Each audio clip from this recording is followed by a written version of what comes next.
অনেকেরই একটা কমন প্রশ্ন, where should I start learning English? আমি কোত্থেকে ইংলিশটা শুরু করব, কোন টপিক দিয়ে স্টার্ট করব?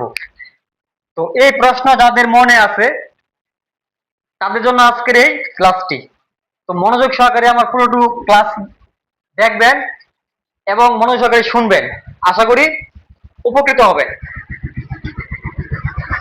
তো আমরা যখন ছোট ছিলাম, যখন আমরা 1 2 শিখছি, 1 2 শিখছি, তখন কিন্তু প্রথমে শিখছি 1, তারপর 2, তারপর 3, ধাপে ধাপে শিখে গেছি।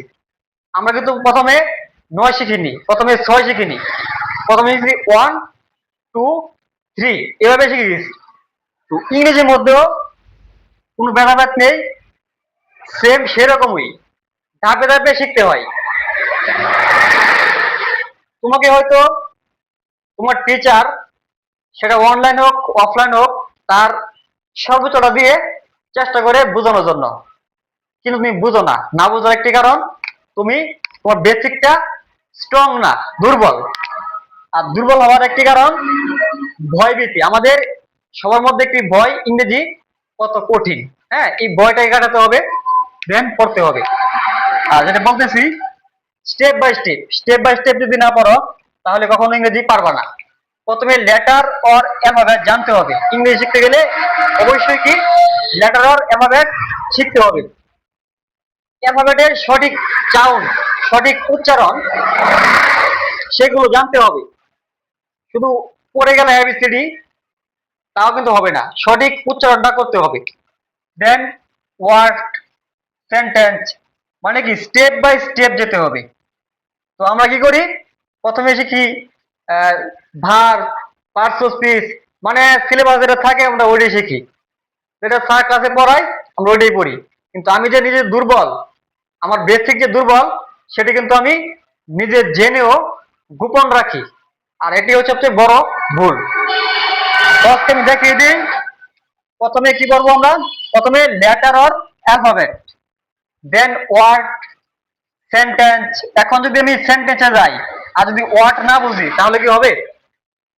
তাহলে প্রথমে letter or alphabet, then word, তারপর সেন্টেন্স, তারপর দেবো সাবজেক্ট, অবজেক্ট। তো সাবজেক্ট আর অবজেক্ট যদি আগে শিখি, সেন্টেন্স যদি না বুঝি তাহলে কিন্তু হবে না। Then complement, gender, number and person. এখন নাম্বার এন্ড পারসন যদি যাই, আর যদি আমি সাবজেক্ট না চিনি, কমপ্লিমেন্ট না চিনি, জেন্ডার না চিনি, সরি, তাহলে কিন্তু হবে না। তারপর case and parts of speech, 10টা আমি দিলাম।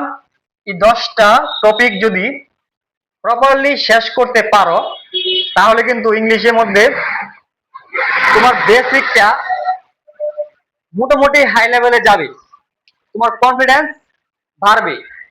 তুমি যে তোমার ভিতরে যে ভয়টা, সেই ভয়টা আশা করি দূর হবে। তো আমি এই 10টা টপিকের উপর ক্লাস নেওয়ার চেষ্টা করব। আর অলরেডি কিছু ক্লাস দেওয়া আছে, তোমরা চাইলে আমার ইউটিউব চ্যানেল এবং ফেসবুক পেজে দেখতে পারো। যদি দেখে উপকৃত হও, আমি আশা করি উপকৃত হবা। যদি উপকৃত হও তাহলে দেখবা। তো আজকে ক্লাসটি এখানে শেষ করতে যাচ্ছি। তো আবার দেখিয়ে দিই, প্রথমে কি শিখবা, letter or alphabet, then word, sentence, subject, object, complement, gender, number and person, case, parts of speech. তো এই ধারাবাহিকতা বজায় রেখে সামনে এগোতে হবে। যদি ভিডিওটি ভালো লাগে অবশ্যই একটি লাইক, কমেন্টস করবেন এবং একটি শেয়ার, আমি আশাবাদী। তো আপনাদের অনুপ্রেরণা, সাপোর্ট আমার নেক্সট ভিডিওর উপর ডিপেন্ড করে, আপনাদের সাপোর্টের উপর, আপনাদের কমেন্ট শেয়ারের উপর। তো আপনারা যদি আমাকে সহযোগিতা করেন অবশ্যই এরকম ভিডিও নিয়ে আসবো। তো সবাই ভালো থাকবেন। আসসালামু আলাইকুম।